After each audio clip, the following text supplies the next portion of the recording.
près de Bitoun pour Mac Journal 77.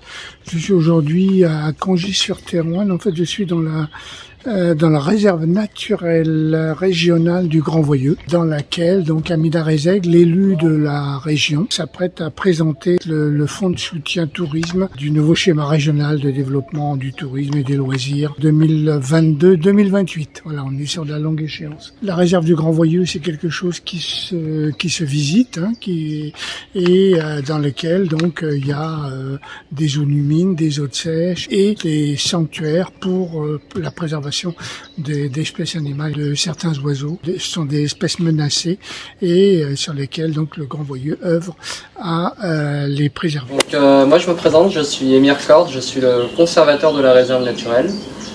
Je travaille pour Île-de-France Nature, qui était avant l'agence des espaces verts de la région Île-de-France, puisqu'on a de nouvelles missions, on a un nouveau nom, des missions de renaturation notamment. On a pour principale mission de gérer la réserve pour le compte de la région, d'assurer la conservation des espèces et des habitats avec un certain nombre d'espèces à enjeu très fort à l'échelle régionale. On a recensé dans la réserve près de 1100 espèces animales. On a aussi pour mission de sensibiliser le public et d'accueillir le public, et c'est pourquoi cette maison a été créée en 2018 et inaugurée en 2019. Donc, tout au long de l'année, on organise des conférences, des animations, des ateliers. La réserve est par ailleurs ouverte au public tous les mercredis et les samedis. Et puis on accueille aussi des groupes de scolaires qui viennent de toute l'Île-de-France. Donc l'an dernier, on a pu accueillir plus de 600, alors près de 6400 personnes tout au long de l'année, 6400 réservations. Et puis on a un enjeu aussi assez fort d'ancrage territorial. On est ravis de pouvoir collaborer avec un certain nombre d'acteurs locaux, la mairie de Congis, avec la CCPO, avec l'office de tourisme Montmarnourc, et puis un certain nombre d'autres acteurs. On a engagé d'ailleurs récemment on est dans une démarche de collaboration avec le lycée du Gué-Atren, c'est tout frais. Et puis, ce que je peux vous proposer aujourd'hui, si vous avez un petit peu de temps, c'est peut-être d'aller faire une visite de la réserve. On a notamment, dans les dernières actualités, accueilli un nouveau cheptel de moutons sur le site. C'est un éleveur qui a installé un Saint-Auld, qui est assez jeune, et qu'on soutient en lui mettant à disposition les parcelles. En contrepartie, il assure la conservation en mettant son cheptel sur le site.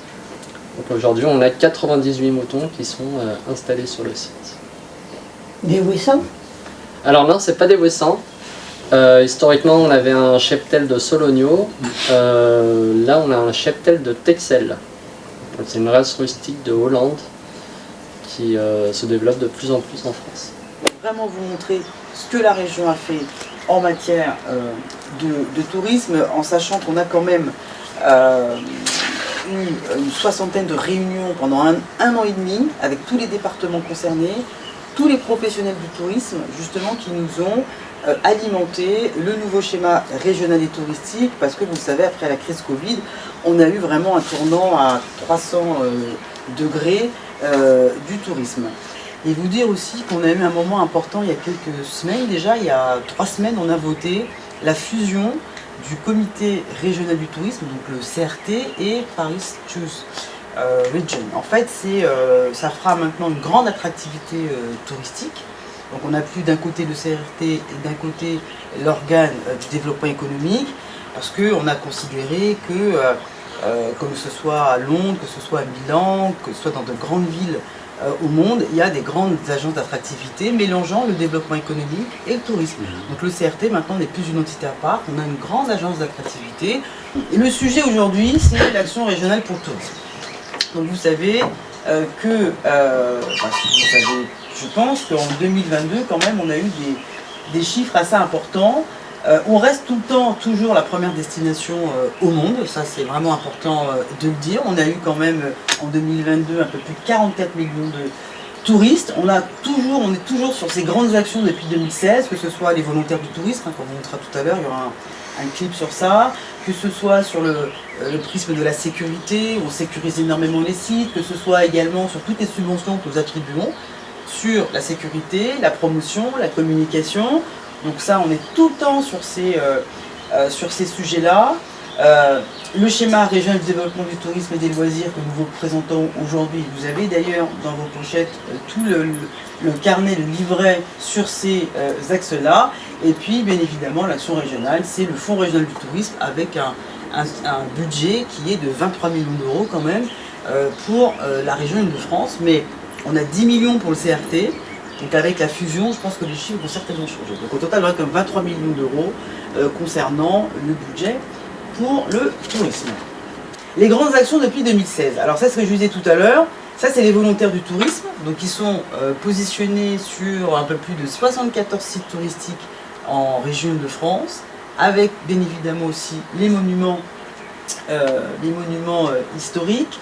C'est un dispositif qui marche très bien. Ce sont des jeunes qui sont rémunérés, qui sont en stage pour compléter leur formation en tourisme, qui sont rémunérés à 500 € par mois et qui ont pour objectif, pour mission, d'orienter, d'accueillir les touristes. Donc on en accueille aussi, je sais, à l'Office du tourisme aussi.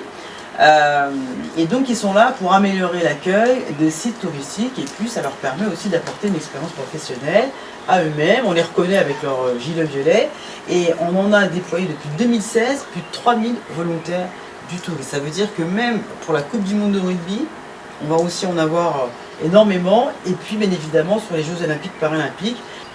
Alors, important. Alors ça c'est, bon, tout ça vous intéresse, mais je pense que ce qui est important c'est que vous connaissiez par cœur la démarche pour déposer une subvention, quels que soient vos projets. Donc c'est un fonds de soutien qui a été créé en 2017 et on l'a renforcé en 2022.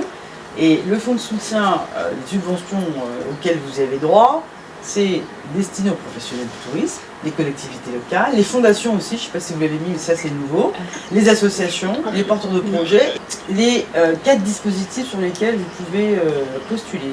L'aide à la création, que ce soit sur la qualité d'accueil, l'amélioration des parcours visiteurs, la sécurisation des sites, l'aide à la digitalisation, ça c'est important.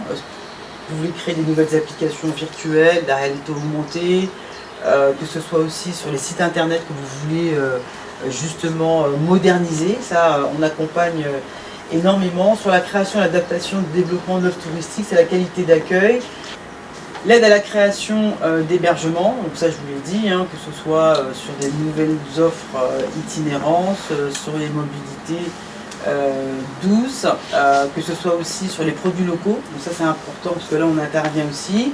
Les actions de promotion de communication, par exemple si vous avez des manifestations où vous avez envie qu'on vous accompagne, mais là on vous donne des subventions avec des montants quand même importants à partir du moment où ça fait vivre le patrimoine.